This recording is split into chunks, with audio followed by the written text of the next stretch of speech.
இங்க spinners attack பண்றதுக்கு சிவம் துபே தாண்டி சூரியகுமார் யாதவ் கொஞ்சம் ஸ்டாண்ட் பண்ணி நிக்கணும். ஏன்னா சூரியகுமார் யாதவோட பிரசன்ஸ் ரொம்ப முக்கியம். உனக்கு லாங்கர் கிரவுண்ட்ஸ் சிங்கிள் டபுள் நிறைய ஓடி தான் எடுக்கணும். உனக்கு நம்ம வந்து 200 மைண்ட் செட் எடுத்துட்டோம்னா நம்ம டிராவல் பண்ணி இங்க வரோம்.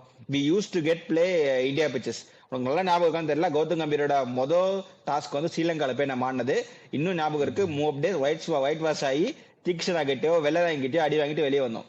ஸோ அதனால நம்ம வந்து பெரிய ஸ்பின் வந்து அடிக்கிற மாதிரி கிடையாது, உண்மையை சொல்லப்போனா கிடையாது. அபிஷேக் சர்மாவுக்கும் பால் பேட் கிட்ட வந்தானோ, இஷான் கிஷனுக்கும் அதே தான். இஷான் கிஷனோட சேப்பாக்க ரெக்கார்டு எல்லாருக்கும் தெரியும்னு நினைக்கிறேன், அங்க வந்து கிட்ட வந்து அடி வாங்கினது.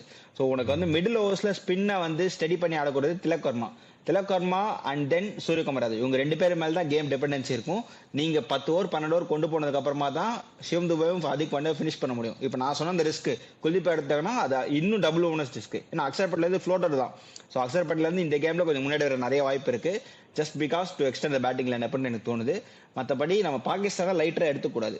ஏன்னா அகைன் அவங்க லைட்டா எடுத்துக்க மாட்டாங்க. பட் இருந்தாலும் இது வந்து ரொம்ப குரூசியலான கேம், கொலம்போல் நடக்கிறதுனால நான் சொல்றேன்.